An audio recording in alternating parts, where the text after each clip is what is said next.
Assalamualaikum warahmatullahi wabarakatuh. Halo teman-teman.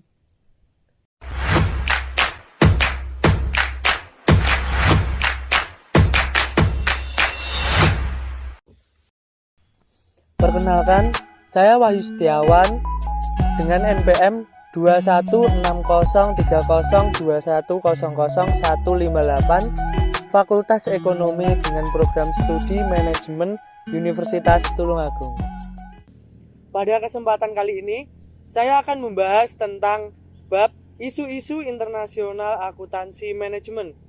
Saya akan membahas satu subbab, yaitu terkait keterlibatan dalam perdagangan internasional.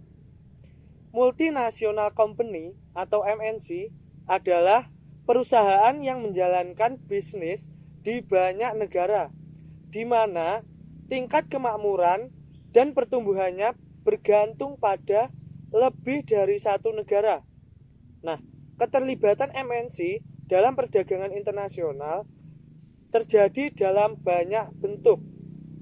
Di tingkatan yang sederhana, MNC dapat mengimpor material atau mengekspor produk jadi.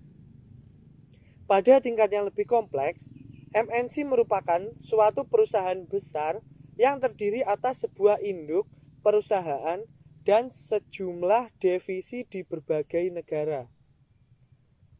Perusahaan yang terlibat dalam bisnis internasional dapat melakukan 3 macam aktivitas, yaitu impor dan ekspor, membeli anak perusahaan yang dimiliki penuh, dan juga joint venture.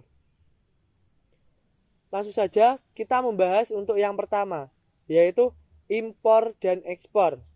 Nah, akuntansi manajemen harus memahami peraturan dan kebiasaan yang berlaku serta memastikan bahwa pencatatan akuntansi dilakukan dengan benar dan mekanisme pengendalian internal berjalan dengan baik.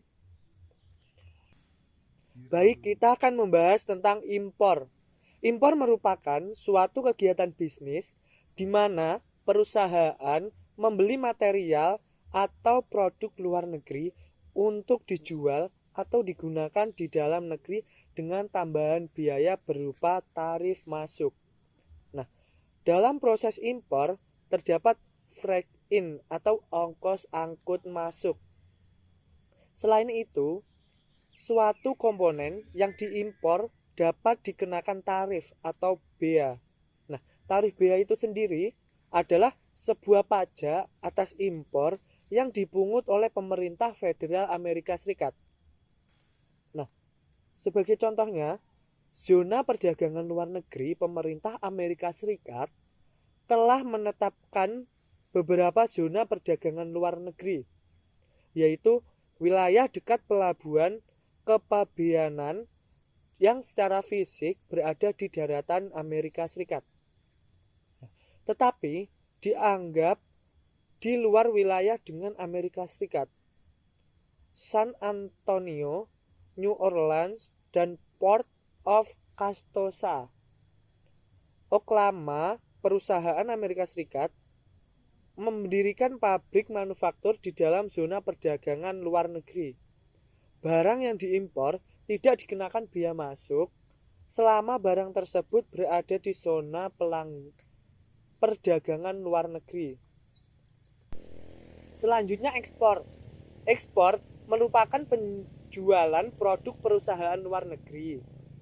Ekspor menjadi proses yang kompleks karena peraturan dan prosedur asing biasanya dibebankan pada kantor pengawasan karena pemenuhan peraturan pajak merupakan fungsi akuntansi.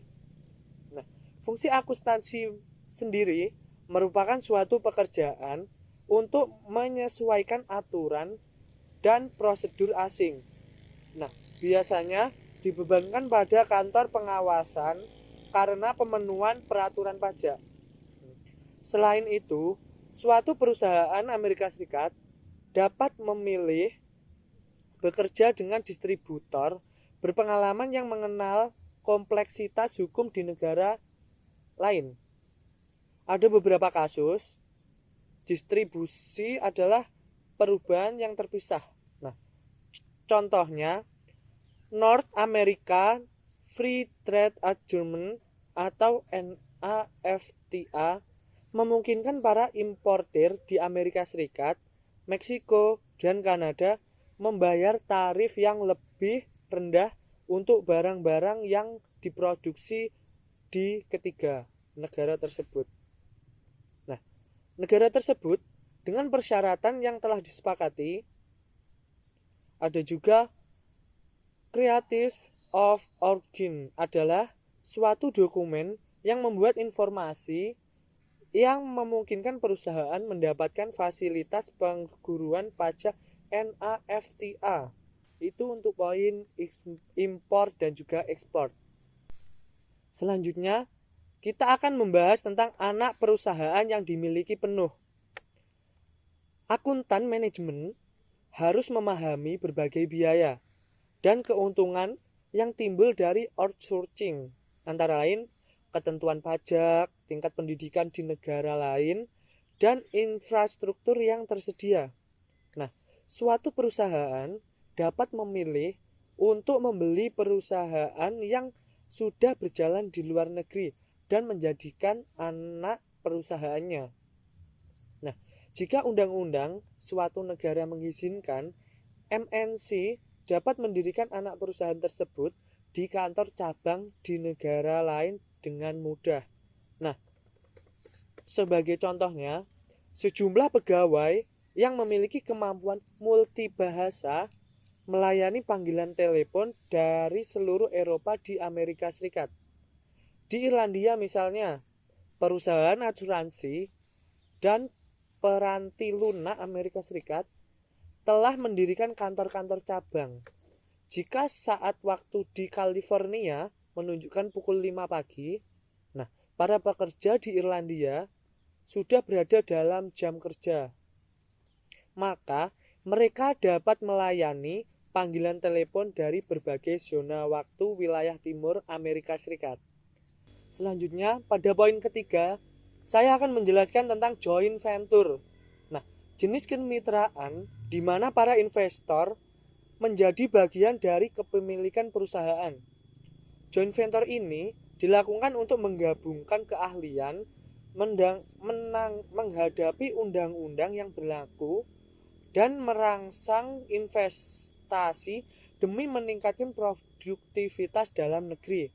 Nah, sebagai contohnya, misalnya di Cina, MNC tidak dijadikan membeli perusahaan Cina atau mendirikan anak perusahaan sendiri.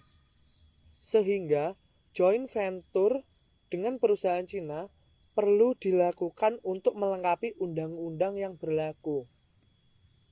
Namun, struktur apapun yang dipilih, MNC akan selalu menghadapi masalah-masalah tentang perdagangan luar negeri. Itu tadi penyampaian sedikit materi dari saya terkait isu-isu internasional akuntansi manajemen. Ada kurang lebihnya mohon maaf. Wassalamualaikum warahmatullahi wabarakatuh.